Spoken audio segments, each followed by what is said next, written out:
So welcome everyone to our webinar today on safety planning, supporting older women experiencing violence. And we are so pleased to be partnering with WomanACT today, the Women Abuse Council of Toronto. Before we begin, I'd like to provide our land acknowledgement. We acknowledge that we gather on the traditional territory of a number of First Nations and acknowledge their stewardship of this land throughout the ages. We seek a new relationship with the original peoples of this land, one that is based in honor and deep respect.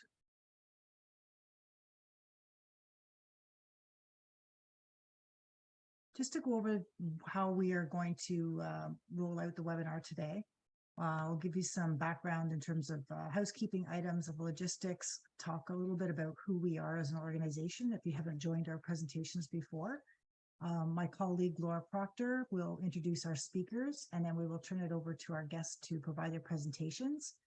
We will leave time at the end for a question period, and then we will just inform people about our upcoming events that we have going on and the contact information for both Elder Abuse Prevention Ontario, and I know that WomanACT has also provided their contact information at the end of their presentations as well. So during the webinar today, everyone's microphones will be muted. We do encourage everyone to have dialogue in the chat box. If you have any questions that you'd like to ask our speakers, please post those in the Q&A box.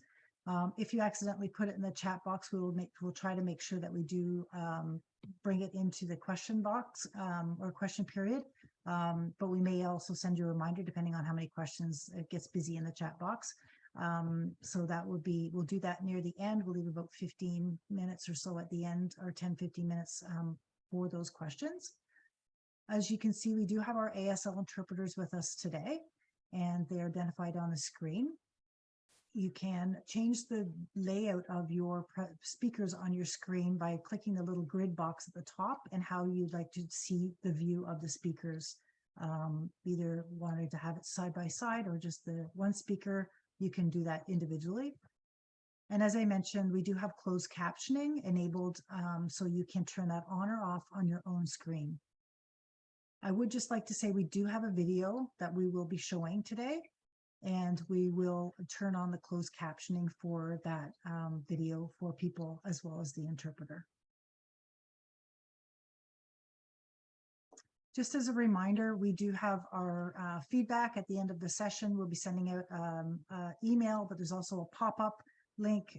If you mind taking 5 minutes just to fill out your survey responses about your knowledge gained from the webinar, we'd really appreciate that. And any other ideas that you might have for future topics. And as you know, today's session is being recorded and will be posted within 1 or 2 days up onto our website. And any links or documents that our speakers talk about today will be shared also on the website, our website, with links to those documents. And I know my colleagues have already sent me some information, so that will be uploaded after the session when we upload the recording. And just lastly, we do appreciate that this may have triggering events for individuals talking about the violence of older women. There may be some personal experiences that people want to also talk about. We do just want to remind people that this is a public forum, and we appreciate that you may want information, but we also want to respect your privacy and confidentiality. So if you're able to keep questions more general, and if you have a specific case or scenario that you would like to talk to us after the session, we'd be more than pleased to have that conversation with you, either offline, by phone or by email, either to myself or to EAPO or to WomanACT as well.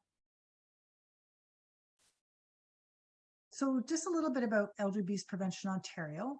Our organization's been around for over 20 years, and our mission is to make sure seniors feel safe, free, and respected in our communities across Ontario. We work with many like-minded organizations to fulfill this mandate and assist seniors in the community. We don't do direct intervention in terms of case management, but we do take situations where people call us, whether that's an agency or a senior or a family member, neighbor, who might be concerned about someone just wanting some guidance in terms of what their options are and where they could go to seek further assistance. And my colleague Laura takes a lot of those calls and tries to navigate the services for individuals calling our organization. We implement Ontario's strategy to combat elder abuse, which is funded through the Ontario government under the Ministry for Seniors and Accessibility. And we've been doing that since 2003.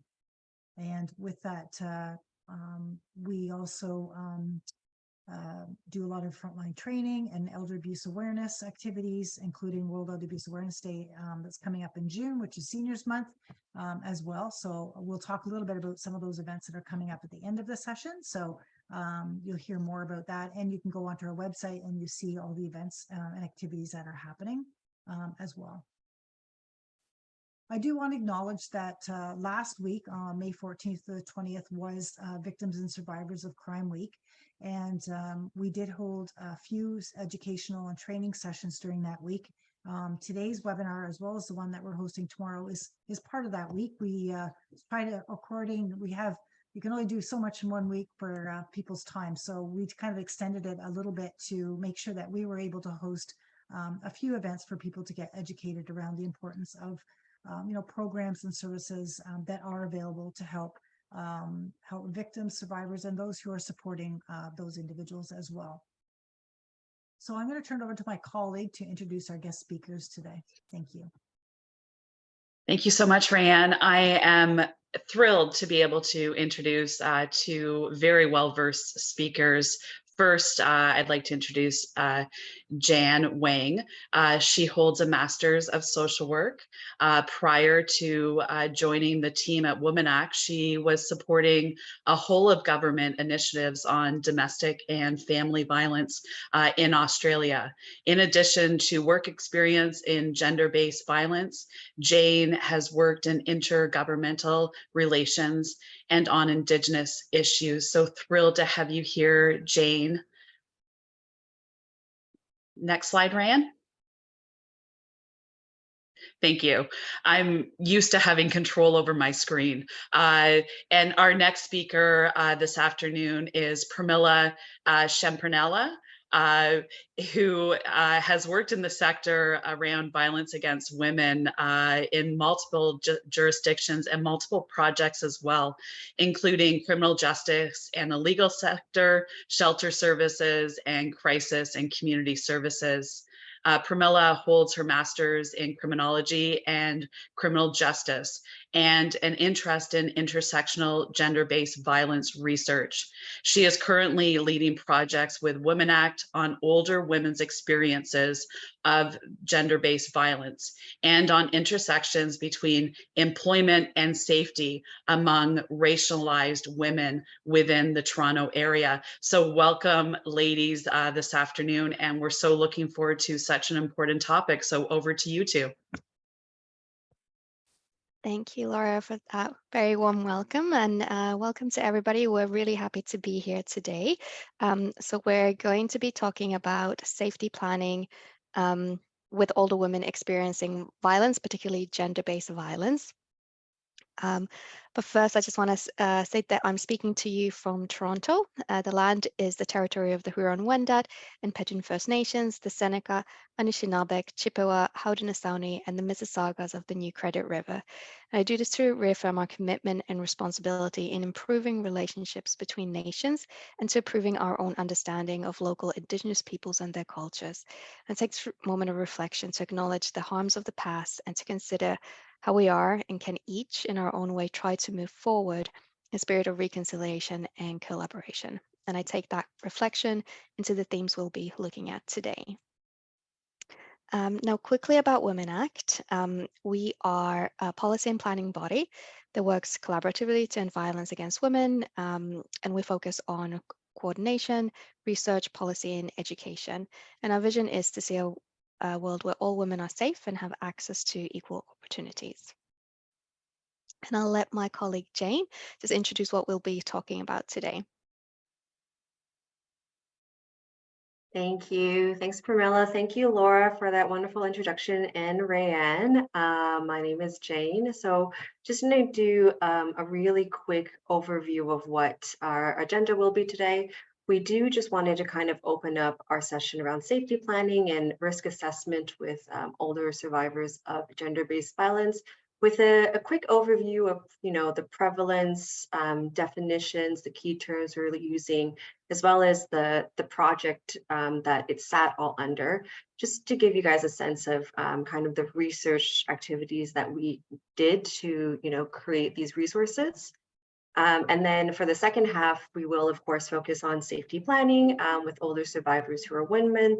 Women will offer some safety planning prompts to guide your work with older survivors of gender-based violence, and then take the time to, implement that through a few case studies, just getting you guys, thinking about the information that we presented today. And then, of course, as Rhea mentioned, hopefully some time for Q&A at the end as well. I'm just going to change the slide. If my computer doesn't freeze, there we go. Thank you so much, computer.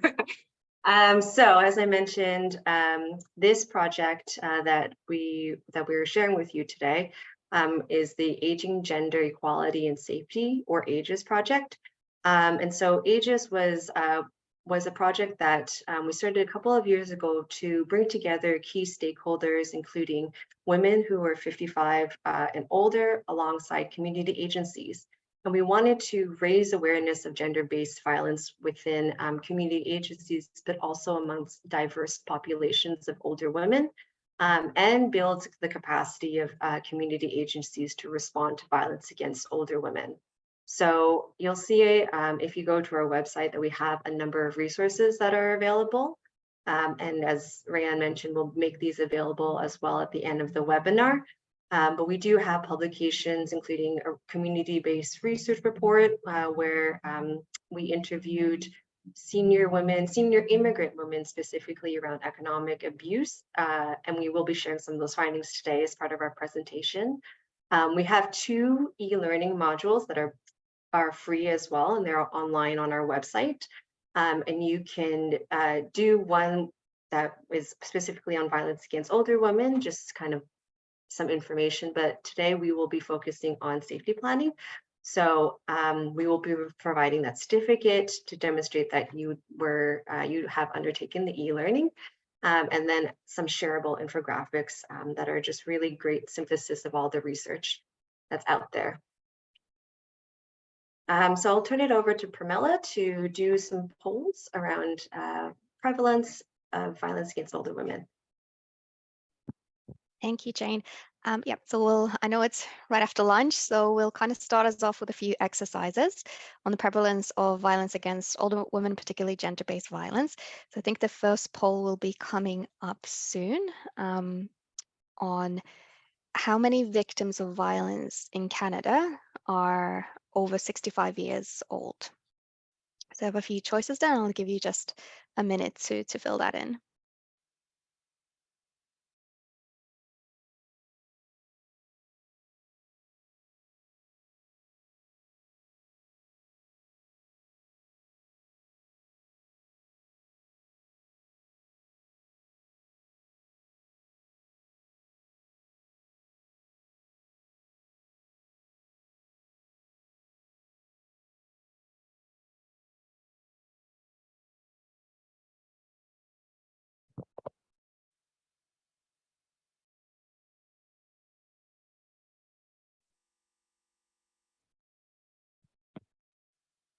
How are we doing? I think most of okay. So it looks like 6 in 10 is the winner. And Jane, if you can go to the next slide. Yes, that's correct. You did very well. In 2021, nearly 6 in 10 older family violence victims, so 57%, were women aged 65 and older. But the women aged 65 and older are twice as likely to be victimized by a current or former partner, former intimate partner, compared to senior men. So these statistics clearly demonstrate that older women have a higher chance of experiencing violence in later life. Okay, and we'll go to our next poll. So how many victims of femicide, so that's the murder of killing of women, were over the age of 66 years old in Canada? I'll give you another minute to fill that in.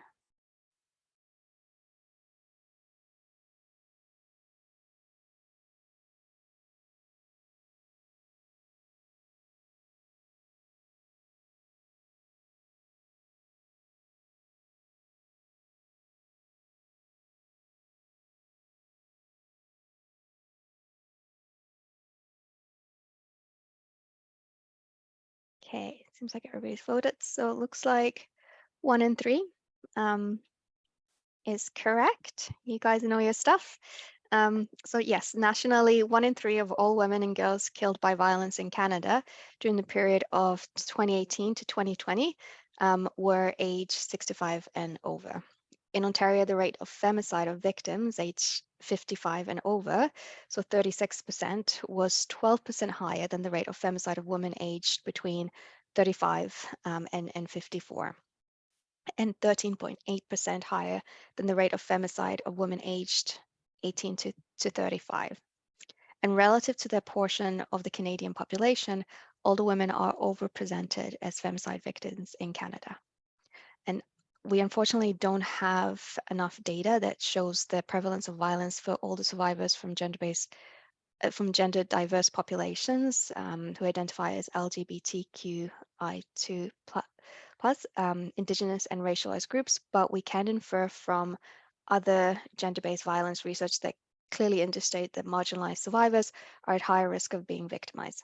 So for example, we know that Indigenous women are about 3.5 times more likely to experience violence than non-Indigenous women and are more likely to report fearing for their lives when faced with family violence.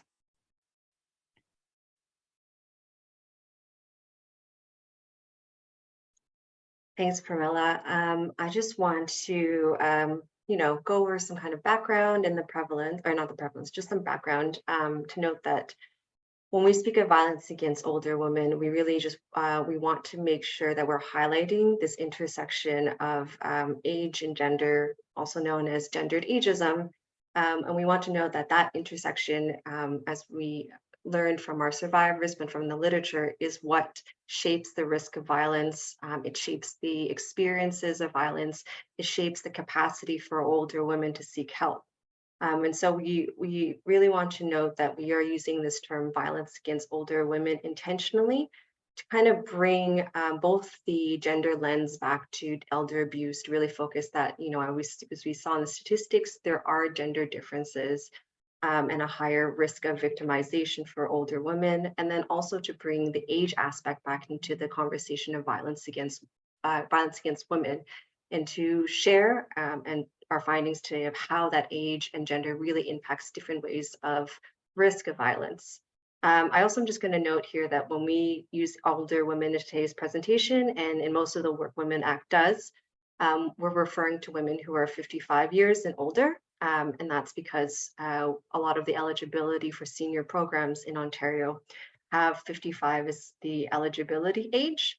But we do recognize that age is culturally defined and socially defined, and other terms are preferred sometimes, like elder. So we just want to make clear that when we say older women, we are referring to a specific age group. All right, so I'm gonna get into unpacking some of those age and gender intersections that I raised previously. So when we look at risk factors for older women, we know that gendered ageism creates socioeconomic disadvantages over the course of a lifetime. And so that means it's not just, in later life that they are experiencing socioeconomic disadvantages, but it's the accumulation of it, whether through lacking meaningful employment opportunities due to ageism or gender discrimination. There's very strong evidence of both the gender gap, a gender wage gap, as well as a pension gap that exists for older women. And then we also know there's always, of course, challenges with finding affordable and accessible housing, that in some cases there is a lack of access to adequate healthcare. And so for women who are survivors of violence, gendered ageism very specifically creates a systemic context that increases their risk of violence, that limits their ability to seek help to change their abusive situation. To get into kind of the, unpacking some of the primary risk factors, one is economic insecurity. So we know, for example, that there is a gender wage gap where women in Canada make only 89 cents for every dollar a man earns, but that this gender wage gap actually increases with age. So from data from 2017, we know that the gender wage gap for women who are 65 and over was actually 3.9% higher than women who are aged 35 to 44. The other factor is, of course, gender pension gap, which is the difference between retirement income. So we know for every dollar a man earns a retirement income, a woman earns 82 cents. And so, of course, gender insecurity can also be a result of gender-based violence, such as economic abuse. We know that approximately 7% of older adults report that they experience some form of financial abuse, and that financial abuse is often the most common form of elder abuse. And so what is really unique for older adults is that they're experiencing economic abuse by multiple perpetrators, which can include adult children, caregivers, or spouse. And so, in this one area of a woman's life, economic insecurity may be a result of abuse, maybe a result of gender inequality, of ageism because they're unable to find employment due to, ageist policies in the labor force, and that really creates a lack of financial independence, which then enhances a financial dependence on others, which can include abusers, for example. And so it puts them not only in a higher risk of experiencing abuse and violence, but also it creates a barrier. The other area that we want to speak about is caregiving.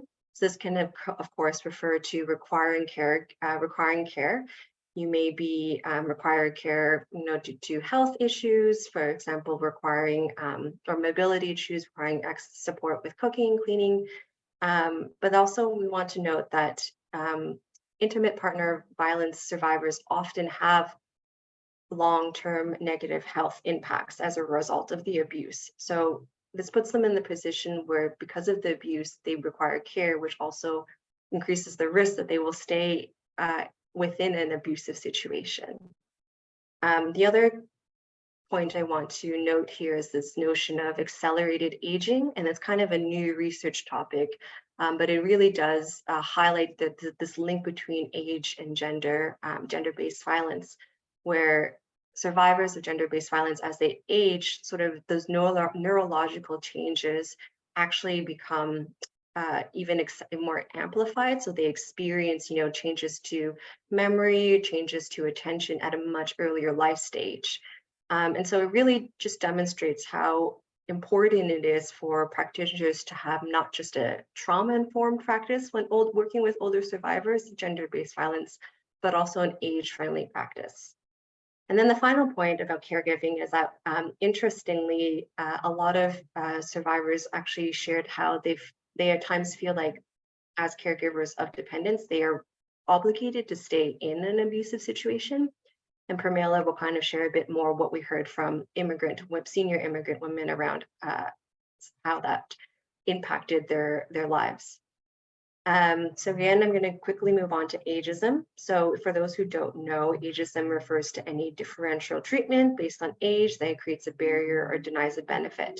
So we actually heard from our project participants how they actually experienced ageist stereotypes, for example, when they sought help from services. So they shared how they felt that service providers were dismissive or downplay their experiences of abuse, because there was this misperception that older survivors were well resourced, that they were well established socially or financially because they've had longer careers, or because they have a social network from living in a neighborhood for a longer time. But in fact, this wasn't the case for a lot of the survivors, that they felt that the service providers didn't have a full understanding of how the abuse left them financially insecure, that it left them socially isolated. But they were often told that, or they perceived that they were being told that their abuse wasn't as serious, for example, in comparison to a younger woman who might have a child. So we can really see how the ageist stereotypes actually do come in play, and they impact and create a barrier for older survivors who are trying to seek help. Systemically, there are actually also ways that ageism can show up. So for example, domestic violence services often don't have the capacity or the staff to provide the level of medical attention that's required for an older survivor, or they might not be equipped to provide the level of legal advice required or the financial support required. And so we again have kind of a system that isn't designed to support the needs of older women. And then on a final note, isolation can be another serious risk factor for older survivors of gender-based violence.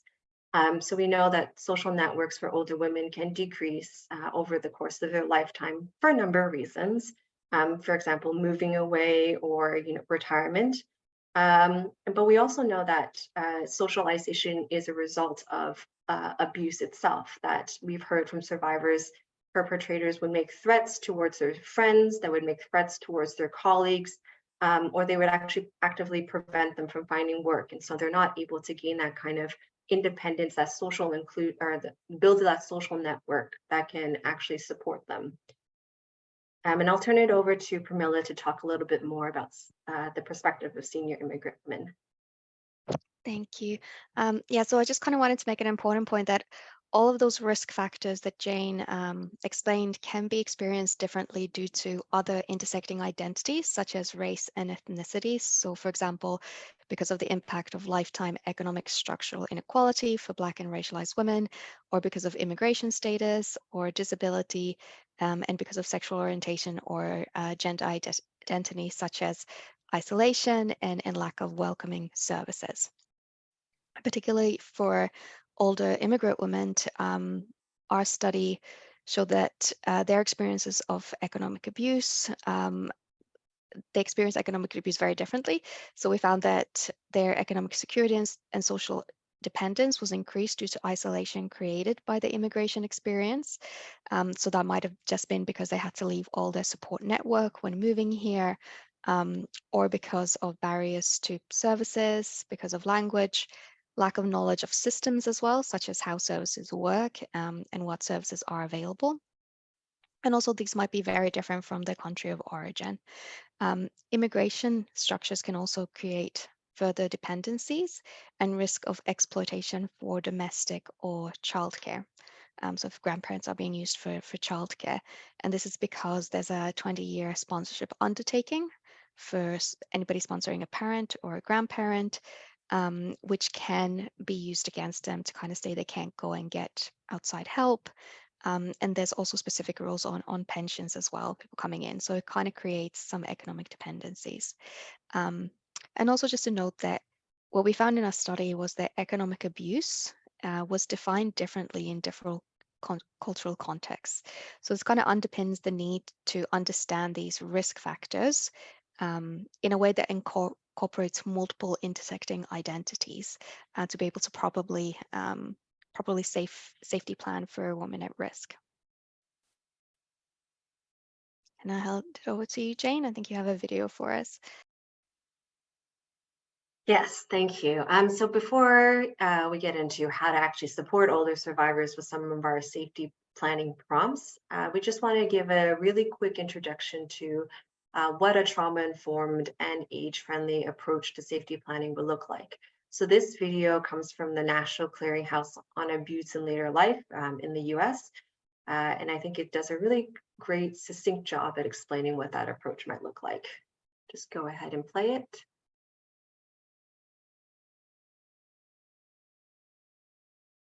Safety planning is a process.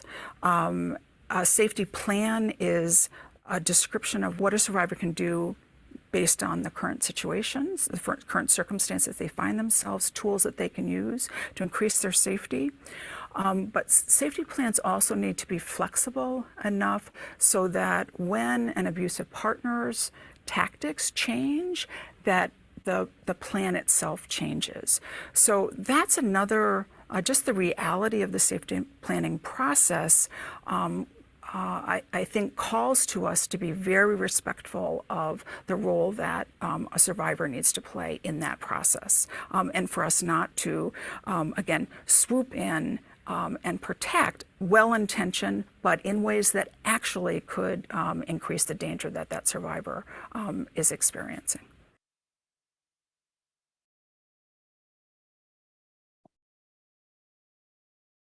So we do just want to make note as well, in addition to that video, that if you are in the retirement or long-term care sectors, then you are legislated to report any abuse that you witness or suspect. And so the ways to do that is to go through the long-term care action line, and their information is on this slide for you, but also you can access it online. And if you're working in the retirement home sector, please contact the Retirement Home Regulatory Authority online and by phone as well.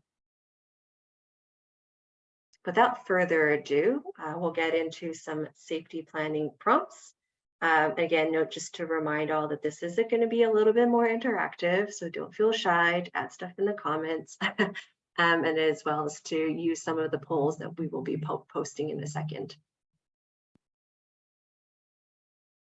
So our prompts, as the video kind of hinted at, is really just meant to engage in a conversation. It's to offer guidelines for a practitioner to engage a conversation and to have follow-up conversations, so that in a way that's survivor-centered, that is trauma-informed.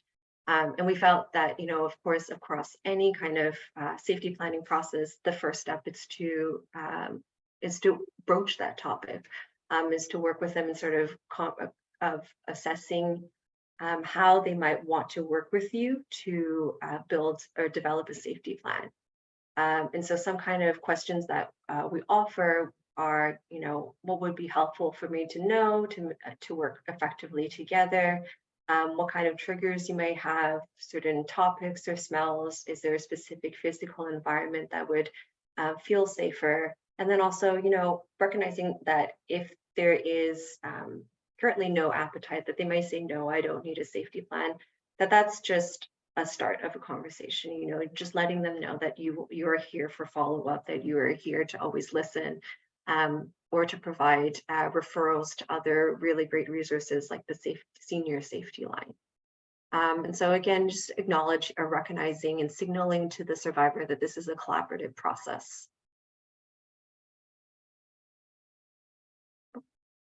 Sorry, too fast. So the next slide is looking more about supporting survivors when they are experiencing crisis, for example.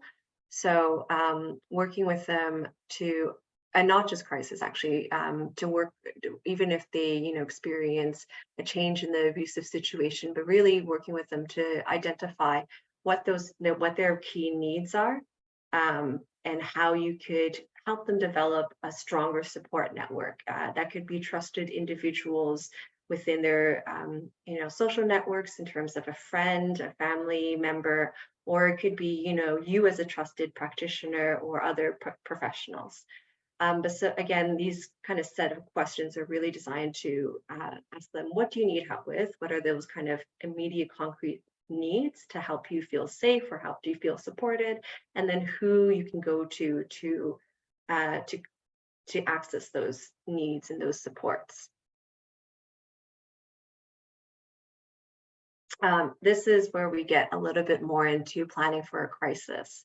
But again, here, these prompts are more, again, with the idea in mind that they may not want to leave permanently.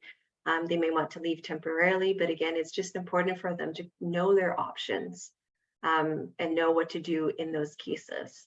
And so really providing them tips on how they can keep their planning confidential, suggesting to them, how they can clear their internet search history, what they might need to have on them if they do want to change or leave an abusive situation, making sure that they know the personal documents, but also potentially any legal documents around possibly power of attorney, wills, that sort of stuff. And then knowing that if they can't hold on to them and keep those documents safe, then suggesting and working with them to find trusted individuals that can hold copies of those documents.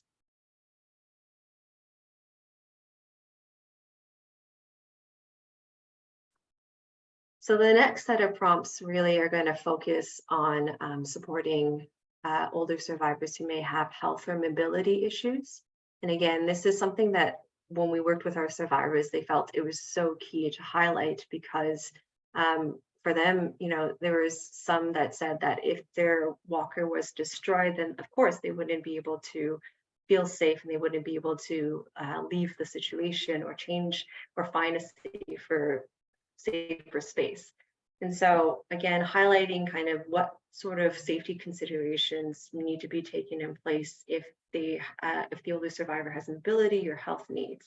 For example, supports around assistance or daily living assistance like cooking, cleaning, bathing, access to assistive devices, not just walkers, but also prescription glasses, hearing aids, putting a plan in place if the abuser was to damage those devices,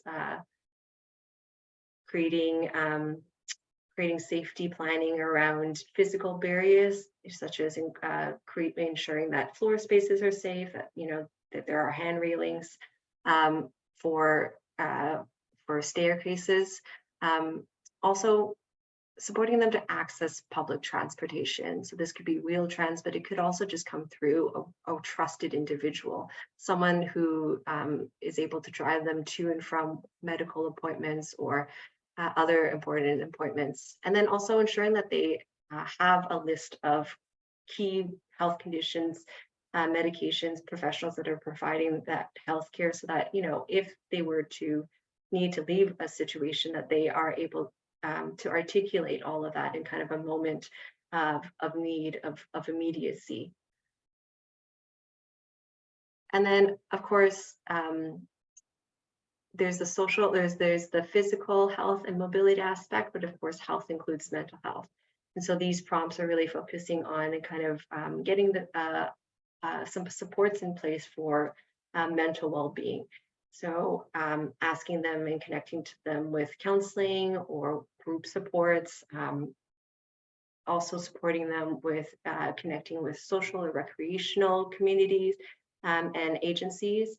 Another thing we found and we heard that spiritual support can oftentimes be really crucial for survivors. And so helping them to connect to religious or spiritual organizations. And then being mindful that, as we've noted, caregiving and care relationships can be really crucial for older survivors.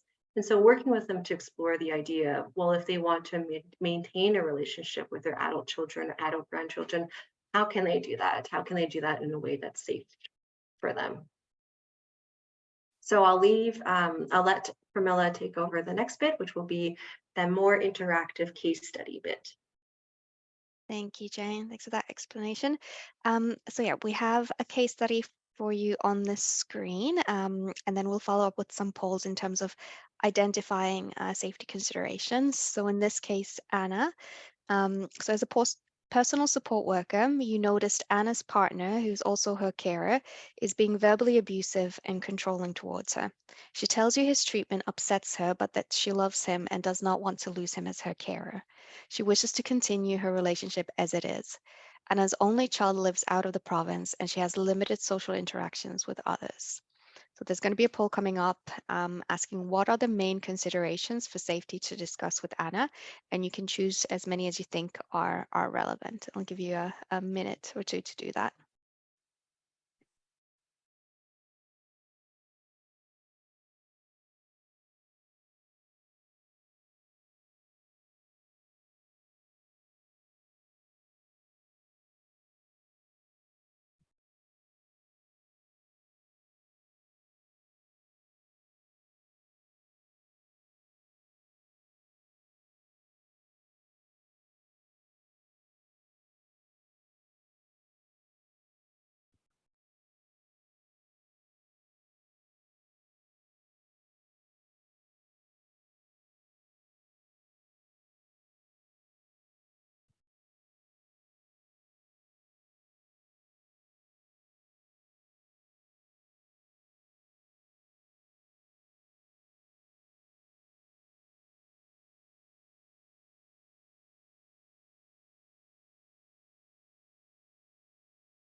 Okay, let's see what everybody voted. Okay, supporting mental well-being, the first, yep. And then addressing physical safety and mobility, followed by assistance for everyday activities. Yeah, it's all good, identified. So yeah, Anna has particular health needs that require ongoing care and monitoring, for which her partner is currently providing that primary care. So giving her access to different resources can be helpful.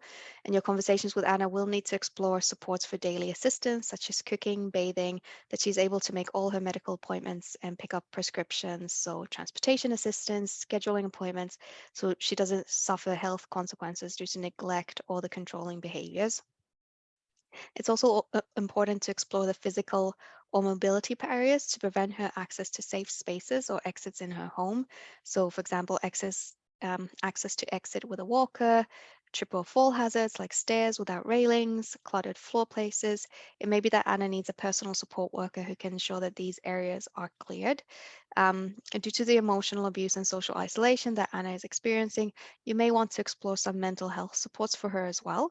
This can include virtual or in-person senior groups, or refer her to the senior safety line for additional information.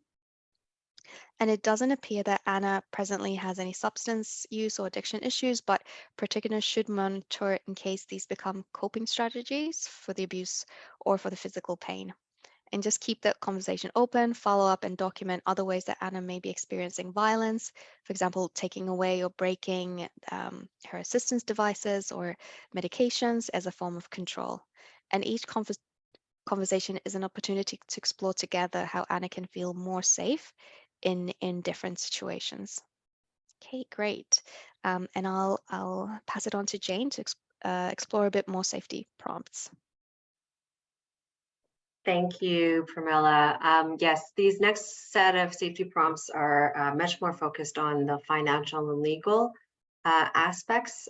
So for example, we know that there may be some legal matters that require professional advice. And so exploring with them, particular areas that may increase their risk of abuse, like if they have a substitute decision maker or legal guardian that is also their abuser. They may need to make legal changes to these documents if they desire. And then other professional legal advice or rights-based advice, for example, understanding when they're a sponsored citizen, how they can receive financial assistance or what their rights are, even as a sponsored, not sponsored citizen, sorry, sponsored grandparent or parent, that they still have rights to accessing healthcare, for example. So those are kind of the areas that these prompts are really focused on. The next set are about more around financial abuse and financial security. So again, as I mentioned, helping them to explore ways that they can access and develop their financial independence. This could be through financial supports like old age security or the Ontario Guaranteed Annual Income. They may need help with financial planning or even just the kind of daily banking activities like opening a bank account, applying for credit cards, or they may be interested in actually exploring employment opportunities or further skills training. So again, working with them to kind of really build their economic security through these areas. I think, Pramila, also you might want to say a few words here. Yeah, I just want to kind of note for the old age security pension for anybody who's sponsored here or as a parent or grandparent, there is an added kind of rule that somebody has to live in Canada for 10 years before they can have a Canadian pension or hold a Canadian pension. So that might increase their dependence on the sponsors as well, because depending on what age they come in here, them working for 10 years, they might need extra support to be able to do that and then be financially independent. So just something to look out for.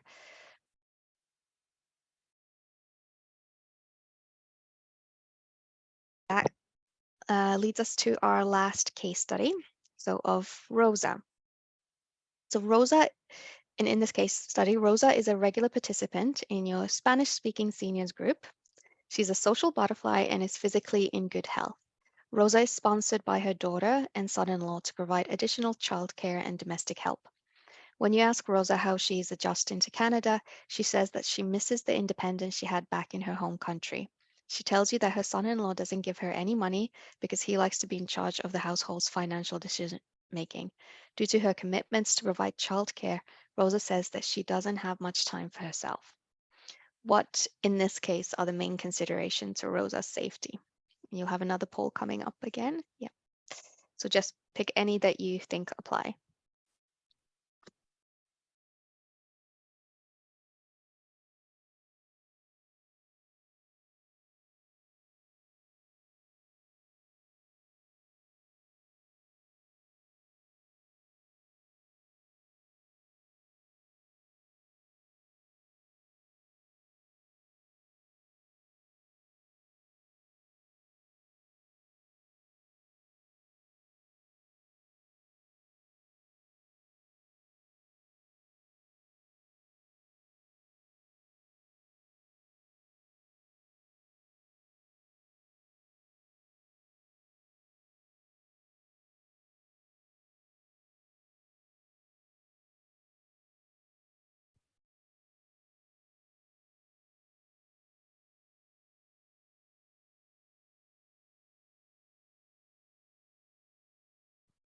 Okay, let's see. Okay, awareness around financial and abuse exploitation. Yeah. And then financial literacy and security. Yes, she seems to be experiencing financial control, definitely.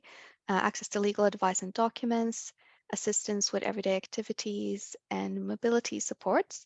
Okay. So yeah, I think you've identified the main ones. Rosa seems to be from this example that she is in good physical condition, so she may not need as a priority support with her mobility. However, since she's sponsored, Rosa is more likely to be socially and financially dependent on her sponsors, so her daughter and her son-in-law. Her son-in-law does appear to be taking advantage of that dependency, so withholding access to financial resources that could improve Rosa's safety and well-being. And this could have consequences for her physical health and mental health due to isolation or limiting her access to social and health services. It's important to help Rosa connect with external supports to help build a trusted network of community agencies and peers that can help reduce her isolation. Equally important is ensuring that Rosa has access to healthcare and medications as needed. Her residency status as a sponsored newcomer could make her reliant on her sponsors to access healthcare. Educating Rosa about her rights or providing access to a lawyer and give her understanding of the different supports available could make a huge difference in her sense of safety and autonomy. And as a sponsored family member, Rosa is unlikely to have access to Canadian senior benefits, like old age pension, and Rosa may not even be aware that her son-in-law's control of the household finances is economic abuse. So increasing Rosa's awareness of economic abuse and financial literacy is also part of education Rosa on her rights. And Rosa also might be experiencing exploitation for domestic and childcare, as she is saying it's not a supportive arrangement. She actually doesn't have enough time to do what she wants. So there might be some coercion around there. So in Rosa's case, connecting her with a legal clinic would be especially helpful. Okay, thank you for doing those exercises. Jane, I'll pass it to you. Thank you. I just wanted to say congratulations all. You have now concluded our safety planning module for supporting older women with experiencing violence. Before we open to Q&As, I just do want to note that we do have some additional resources that I believe Elder Abuse Prevention Ontario will be sharing, but also that includes our safety planning guide that includes all of the prompts we had today, but also in a format that's PDFable and that you can directly input. If you're working on a computer, you can print out. But we also want to know that there is a safety planning tool that Elder Abuse Prevention Ontario with Metra created, and that's specific to elder abuse. So we do just want to give a shout out to some of the additional safety planning resources out there. And I'll turn back to this slide just so you can have our contact details if you want to reach out to us about anything.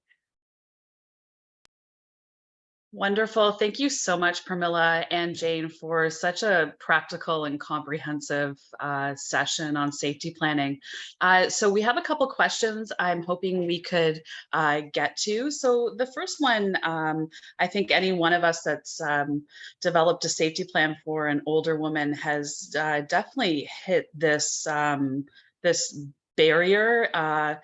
The individual was asking and initially stating that they currently have a client that they're working with and creating a new safety plan, but her client refuses to acknowledge any emotional trauma or the impact of that emotional trauma over the years. Do you have any quick tips on how to guide her in further healing? The individual asking the question also put a preference to this around that she finds that a lot of older women have that stigma around accessing counseling. Could you maybe speak to that briefly? Sure, I'm happy to go. So I think what that service provider has identified is that kind of different definitions and different language used by older women, especially around abuse, and they also kind of have stigma, and that's actually something that our project advisors. So for this project, we had an advisory group of older women who experienced gender-based violence past the age of 55, and they kind of stated that the thing is that they never kind of put meanings into kind of those words because those words were spoken when they were younger, like abuse wasn't spoken about. So it's kind of education around that.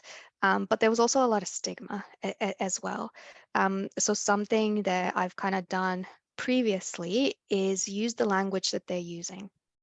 So you can do prompts. So for example, if they're not happy using emotional abuse or abuse in general, which is actually true in most ages, if they're not that in that case yet, just do the examples of, oh, you know, like it seems to me like if we take the example of the childcare and exploitation, you know, you can focus on the fact of not using words like exploitation, but just saying, oh, you don't seem to be having a lot of time for yourself. How do you feel about that? And that kind of giving them access to express that those specific actions are making them feel bad and they want to change that. So if they're not comfortable using that language, just find ways to approach it or use the language that they're using and reflect that. Excellent. Thank you so much, Pramila, for that. And in the work I've done with clientele, I've always gone a long way with mirroring that behavior that your client is exhibiting in that one-on-one meeting. So 2 more questions here. So the next one is there any tips for somebody that has some capacity or cognition issues, how they could remember to initiate their safety plan? I think one thing, sorry, if I could just jump in, and if you have anything to add, Laura, Pramila, welcome to. I guess my kind of tip is something that's come up in the literature, but also come up in some of our conversation is just write things down.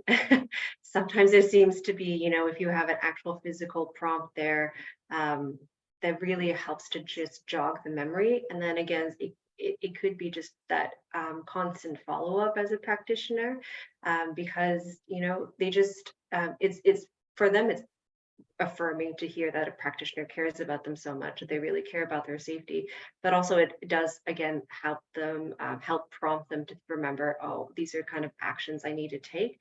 But maybe something you could also explore is just seeing how much you could do in the actual session itself. So if you're working with a client and they're like, oh, I forgot to fill out a housing form, then just do it together. But it is, I think, really about kind of finding really concrete ways to remind them and prompt them and take action with them rather than making them do the action, so to speak. But yes, those are my tips. Yeah, it's great, Jane. Anything you wanted to jump in with, Pramila? Yeah, I just kind of wanted to add, like especially for older women experiencing gender-based violence. So what we kind of have seen and heard from project writers as well is understanding the context. So it might be that it's physical cognition issues, and that might be due to the violence as well. So kind of creating safety around that context. It might be because of trauma as well, and the impact of memory because of trauma, and kind of encouraging women are around that, that it's not their fault and it does happen. But also something that we heard is, especially for women in kind of lifelong abusive relationships, as part of the control, they're usually kind of told that they're going crazy, or they're being gaslighted, that their memory is bad. So just to kind of have those conversations sensitively, like try and figure out the context of what's happening, and seeing where that's coming from. And it might be multiple, it might be all of them put together. So if there is a sense that this has been used against the woman in the relationship and it's going to make her feel stressed and anxious that what her partner is saying is actually true about her, just to kind of encourage that it might be because of those physical or like trauma reasons. It's nothing to do with her, and it doesn't excuse the abuse that she's experiencing, because that might be something that she's kind of hearing at the back of her head her abuser saying. Absolutely. And such a valid and real point for those choosing to stay in an abusive living situation. Abusers always love to use that tactic to discredit the victim in that situation. So over to my colleague Rayanne to do the closeout for today's session.